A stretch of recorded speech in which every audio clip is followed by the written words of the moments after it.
कहानी की शुरुआत में हम रेगिस्तान के बीच एक आदमी को देखते हैं जिसका नाम मैक्स होता है। मैक्स पहले एक पुलिस ऑफिसर हुआ करता था। मैक्स की कोई फैमिली नहीं है क्योंकि जब धरती तबाह हुई थी तब उसकी फैमिली मारी गई थी, इसलिए वो अकेला ही रेगिस्तान में सर्वाइव कर रहा होता है। फिर सीन चेंज होता है और हम देखते हैं कि वहाँ पर कुछ गाड़ियाँ हैं जो मैक्स की तरफ आ रही है। मैक्स उन लोगों से बचने के लिए जल्दी से अपनी गाड़ी में बैठता है और वहाँ से भागने लगता है, लेकिन थोड़ी देर चेस करने के बाद वो लोग मैक्स को पकड़ लेते हैं और उसे बंदी बनाकर एक जगह पर ले जाते हैं। जिन लोगों ने मैक्स को पकड़ा होता है वो वहाँ के सरदार की आर्मी होती है जिसका नाम इमॉर्टल जो था। असल में जब धरती तबाह हुई थी तब से यहाँ पर ना कोई सरकार है और ना ही कोई सिस्टम। यहाँ लोग जानवरों की तरह अपनी जिंदगी बिता रहे होते हैं। लोगों के पास ना ही खाना और ना ही पानी था, लेकिन इमॉर्टल जो के पास खाना, पानी, पेट्रोल जैसी सारी फैसिलिटी होती है और वहाँ का सारा काम इमॉर्टल जो के अंडर ही चल रहा था। इमॉर्टल जो और उसकी आर्मी किसी तरह की बीमारी से ग्रसित थे। ये ऐसी बीमारी थी जिसमें उन लोगों को खून की जरूरत पड़ते रहती थी। वहाँ के लोग इमॉर्टल जो को अपना भगवान मानते थे। फिर सीन चेंज होता है और हम मैक्स को देखते हैं। वे लोग मैक्स के पीठ पर टैटू बनाकर लिखते हैं ओ नेगेटिव यूनिवर्सल डोनर, जिसका मतलब होता है कि उसका खून हर कोई यूज कर सकता है। मैक्स वहाँ से भागने की भी कोशिश करता है लेकिन वहाँ के लोग उसे पकड़ लेते हैं। फिर हम इमॉर्टल जो को बाहर आता देखते हैं। उसकी बॉडी की स्किन काफी अजीब थी और वो सांस लेने के लिए अपने फेस पर मास्क लगाया हुआ था। वो जैसे ही बाहर आता है लोग उसके लिए नारे लगाने लगते हैं और वो वहाँ से थोड़ी देर के लिए पानी का नल खोल देता है और लोग पानी लेने के लिए भागने लगते हैं। फिर अचानक इमॉर्टल जो नल बंद कर देता है। इसके बाद हम एक लड़की को देखते हैं जिसका नाम फ्यूरोसा था, जो इमॉर्टल जो की बेटी और इमॉर्टल जो की आर्मी की कमांडर थी। फ्यूरियोसा इमॉर्टल की आर्मी के साथ किसी दूसरे कबीले में कुछ डील करने जा रही होती है। प्लान के मुताबिक फ्यूरियोसा को जहां जाना था वो वहां ना जाकर बीच में ही अपना रास्ता बदल लेती है। वहीं इमॉर्टल जो दूरबीन की मदद से ये सब कुछ देख रहा होता है। उसे अपनी बेटी फ्यूरियोसा पर शक होने लगता है। इसी कारण वो एक चैम्बर में जाता है। वहाँ जमीन पर लिखा है मेरे बच्चे वॉर लीडर्स नहीं बनेंगे। दरअसल उस चैम्बर में इमॉर्टल की 4 पत्नियां रहती थी जिनसे इमॉर्टल बच्चे पैदा करके उसे वॉर लीडर्स बनाना चाहता था, लेकिन फ्यूरियोसा उनकी पत्नियों को वहाँ से लेकर कहीं जा रही होती है। अब इमॉर्टल को पता चल जाता है कि फ्यूरियोसा बगावत पर उतर आई है। फिर वो अपनी आर्मी को तैयार करता है और फ्यूरियोसा के पीछे जाने को बोलता है। इमॉर्टल की आर्मी उसके लिए कुछ भी कर सकती थी। इमॉर्टल की आर्मी में एक लड़का जिसका नाम नियुक्स था। वो खुद को इमॉर्टल के नजर में साबित करना चाहता था। उसे भी खून की कमी वाली बीमारी थी और वो मैक्स की बॉडी से अपने बॉडी में खून ट्रांसफर कर रहा होता है और उसे गाड़ी के आगे बांध देता है ताकि मैक्स का खून उसके बॉडी में ट्रांसफर होते रहे। इमॉर्टल की आर्मी जंग को काफी एंजॉय करती है। ये लोग जब भी जंग पर जाते हैं म्यूजिक वाला गाड़ी इसके साथ जाती है और इसके साथ ही बहुत खतरनाक वेपन्स भी साथ लेकर जाते हैं। फ्यूरियोसा अपने मंजिल की ओर जा ही रही होती है कि एक और दूसरे कबीले के लोग फ्यूरियोसा पर अटैक कर देते हैं। यहाँ जितने भी लोग जंग के लिए आए होते हैं इसके पीछे सबका अपना ही मकसद छुपा होता है। इमॉर्टल अपनी पत्नियों के लिए आता है और दूसरा कबीला फ्यूरियोसा के ट्रक पर लगे टैंकर के लिए, क्योंकि उसमें पेट्रोल होता है। नियुक्स अपनी गाड़ी को बहुत तेजी से चलाता है और वो फ्यूरियोसा के करीब भी पहुंच जाता है, लेकिन फ्यूरियोसा उसकी गाड़ी को टक्कर मारकर दूर कर देती है। तभी वहां धूल का एक बहुत बड़ा तूफान आ जाता है जो उसकी तरफ बढ़ रहा होता है। नियुक्स फिर से फ्यूरियोसा के करीब आ जाता है और उसके ट्रक पर बॉम्ब से वार करने लगता है, लेकिन फ्यूरियोसा नहीं रुकती है और वो दोनों धूल के तूफान के अंदर चले जाते हैं। तूफान के अंदर नियुक्स की गाड़ी क्रैश हो जाती है। फिर थोड़ी देर बाद तूफान थम जाता है और मैक्स को होश आ जाता है, लेकिन उसके फेस पर अब भी वो मास्क लगा हुआ था और वो नियुक्स से भी बंधा होता है। वो नियुक्स को उठाकर आगे बढ़ जाता है। थोड़ी ही दूर पर उसे फ्यूरियोसा की ट्रक खड़ी दिखाई देती है और वो देखता है कि इमॉर्टल की पत्नियां खुद को पानी से साफ कर रही होती है और उसकी एक पत्नी प्रेग्नेंट होती है। तभी मैक्स उन लोगों पर बंदूक तान देता है और उनसे पानी मांगता है। उसमें से एक लड़की उसे पानी देती है। फिर मैक्स जिस चेन से बंधा होता है वो उसे काटने को बोलता है और इमॉर्टल की एक पत्नी उसकी हेल्प करती है, लेकिन वो चेन को नहीं काट पाती। इमॉर्टल भी अपनी आर्मी के साथ तेजी से उन लोगों के करीब आ रहा होता है क्योंकि फ्यूरियोसा के पास टाइम नहीं होता। वो वहाँ से निकलना चाहती है, इसलिए वो मैक्स पर अटैक कर देती है। दोनों की लड़ाई होने लगती है। इसी दौरान नियुक्स को भी होश आ जाता है और वो भी फ्यूरियोसा पर अटैक कर देता है। नियुक्स मैक्स की हेल्प करते हुए कटर से उसकी चैन काट देता है। फिर मैक्स फ्यूरियोसा का टैंकर ट्रक लेकर वहाँ से भागने की कोशिश करता है, लेकिन थोड़ी दूर जाते ही ट्रक रुक जाता है और वो स्टार्ट नहीं हो रहा था। असल में फ्यूरियोसा के ट्रक में एक खुफिया स्विच लगा हुआ था और उस स्विच को ऑन करने पर ही ट्रक चलता था। लेकिन मैक्स को इस स्विच के बारे में पता नहीं होता। तभी फ्यूरियोसा और सभी लोग वहाँ पर भाग कर आते हैं और स्विच की जानकारी के बदले उन लोगों को भी साथ लेके जाने को बोलती है।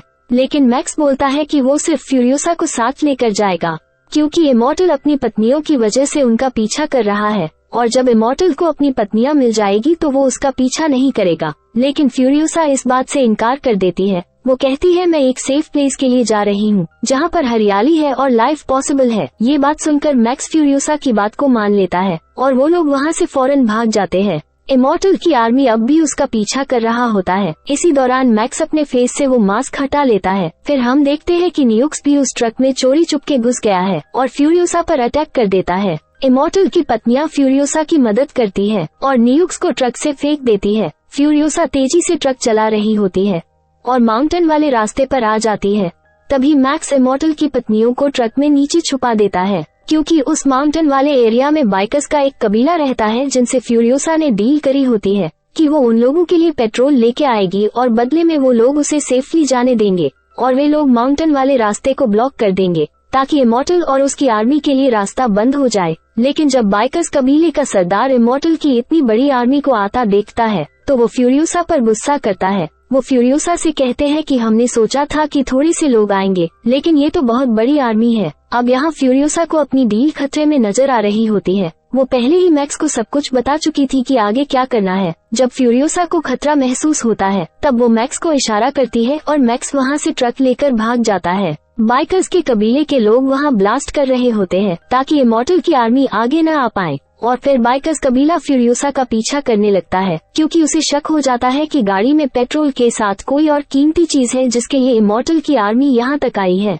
और वही इमॉर्टल की आर्मी बंद रास्ते से ही आगे बढ़ने की कोशिश कर रही होती है और वहाँ उसे नियुक्स भी मिल जाता है और वो लोग उसे भी अपने साथ ले लेते हैं, जबकि बाइकर्स ट्रक का पीछा कर रहा होता है। बाइकर्स ट्रक के ऊपर बॉम्ब फेंकते हैं। मैक्स और फ्यूरियोसा उनका मुकाबला करती है। तभी इमॉर्टल भी उसके ट्रक के बहुत करीब आ जाता है और वो फ्यूरियोसा को शूट करने वाला होता है, लेकिन तभी इमॉर्टल की पत्नियों में से एक उसके सामने आ जाती है और वो प्रेग्नेंट होती है, इसलिए इमॉर्टल शूट नहीं करता है। नियुक्स जो इमॉर्टल के साथ था फ्यूरियोसा के ट्रक पर चढ़ने की कोशिश करता है, लेकिन वो ट्रक से लटक जाता है। उसी आर्मी में एक सोल्जर था जो इमॉर्टल का बेटा था। वो थ्रोअर वेपन से उस पर अटैक करता है और वो थ्रोअर सीधा जाके ट्रक की स्टीयरिंग पर लगता है। थ्रोअर की वजह से स्टीयरिंग निकलने वाला होता है। तभी प्रेग्नेंट लेडी थ्रोअर के चेन को काट देती है। इस दौरान वो प्रेग्नेंट लेडी ट्रक से नीचे गिर जाती है और पीछे से इमॉर्टल की गाड़ी आ रही थी। प्रेग्नेंट लेडी को बचाने के लिए इमॉर्टल अपनी गाड़ी को घुमा लेता है, जिससे उसकी गाड़ी पलट जाती है, जबकि फ्यूरियोसा और उसके साथी आगे बढ़ जाते हैं। फिर इमॉर्टल की एक पत्नी टैंकर के पीछे लगे कार में बैठने आती है और वो वहाँ नियुक्स को देखती है।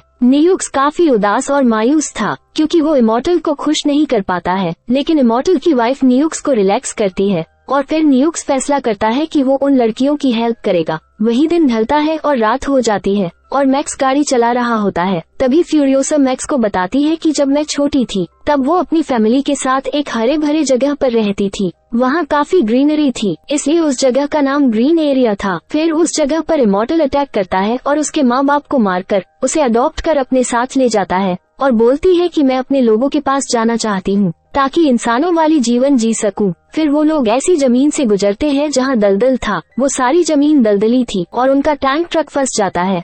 दूसरी तरफ इमॉर्टल की आर्मी अभी भी इसका पीछा कर रही होती है। इमॉर्टल की प्रेग्नेंट पत्नी मर चुकी थी और साथ ही उसका बच्चा भी। बच्चे को खोने की वजह से इमॉर्टल काफी गुस्से में आ जाता है। दूसरी तरफ वो टैंक ट्रक अभी भी दलदल में फंसा हुआ था। वे लोग उसे निकालने की कोशिश कर रहे थे, लेकिन वो ट्रक निकल नहीं रहा था। तभी वो लोग देखते हैं कि इमॉर्टल का एक साथी उसके काफी करीब आ गया है। मैक्स उस पर स्नाइपर गन से निशाना लगाता है, लेकिन चूक जाता है। फिर फ्यूरियोसा उन पर निशाना लगाती है और इमॉर्टल का साथी अंधा हो जाता है, लेकिन वो फिर भी नहीं रुकता। ट्रक के पास ही एक सूखा पेड़ था और वे लोग ट्रक को पेड़ से बांधकर ट्रक को दलदल से निकालने की कोशिश करते हैं और ट्रक निकल जाता है। फिर वे लोग आगे बढ़ जाते हैं। ये लोग अब एक रेगिस्तान में पहुंच जाते हैं जहां पर एक टावर था और उस पर से एक लेडी चिल्ला रही होती है। मैक्स समझ जाता है कि ये उन लोगों के लिए बिछाया गया एक जाल है, लेकिन उसके बावजूद भी फ्यूरियोसा बाहर जाती है। तभी वहाँ कुछ बाइकर्स भी आ जाती है। फिर हमें समझ आता है कि जो लेडी असल में मदद मांग रही थी वो असल में फ्यूरियोसा की माँ थी।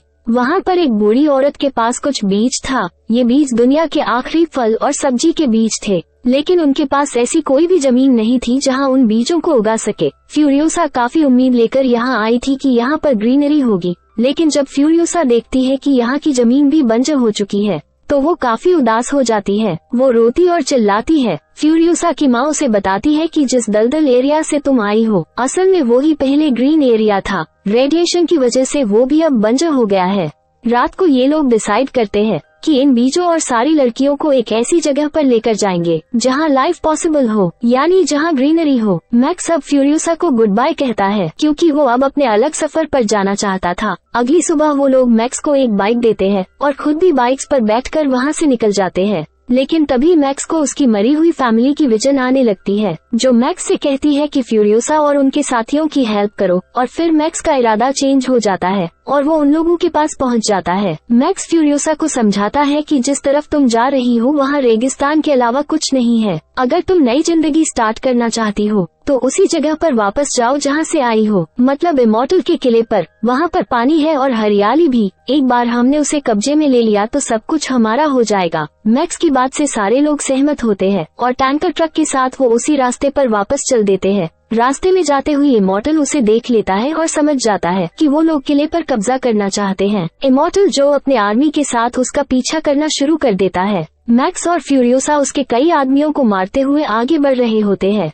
इमॉर्टल जो के सोल्जर इमॉर्टल की एक पत्नी को अपने कब्जे में ले लेता है। तभी फ्यूरियोसा किसी तरह इमॉर्टल के गाड़ी तक पहुंचती है और वो उसके फेस पर लगे मास्क को थ्रोअर की मदद से खींचकर निकाल देती है, जिससे इमॉर्टल जो की वही मौत हो जाती है। लेकिन इमॉर्टल की आर्मी अभी भी उसका पीछा कर रहे होते हैं। तभी नियुक्स अपने आप को कुर्बान करते हुए पेट्रोल वाला ट्रक टैंकर पलट देता है और टैंकर में बहुत बड़ा धमाका होता है, जिससे इमॉर्टल की सारी आर्मी मारी जाती है। फ्यूरियोसा भी लड़ाई में बुरी तरह घायल हो जाती है और उसका बहुत सारा खून बह जाता है। मैक्स समझ जाता है कि फ्यूरियोसा को ब्लड की जरूरत है, इसलिए मैक्स अपना ब्लड फ्यूरियोसा के बॉडी में ट्रांसफर करता है, जिसकी वजह से उसकी हालत में सुधार आती है। अब तक ये लोग इमॉर्टल के किले तक आ चुका होता है और जैसे ही लोगों को पता चलता है कि इमॉर्टल जो मर चुका है, लोगों में खुशी की लहर दौड़ जाती है। फिर भी लोग देखते हैं कि फ्यूरियोसा वापस आ गई है। इससे सारे लोग हैरान हो जाते हैं और अब वे लोग फ्यूरियोसा को अपना लीडर मान लेते हैं और उसे ऊपर किले पर ले जाते हैं। और फिर मैक्स अपने मंजिल की ओर निकल जाता है और फ्यूरियोसा उसे जाते हुए देखती है।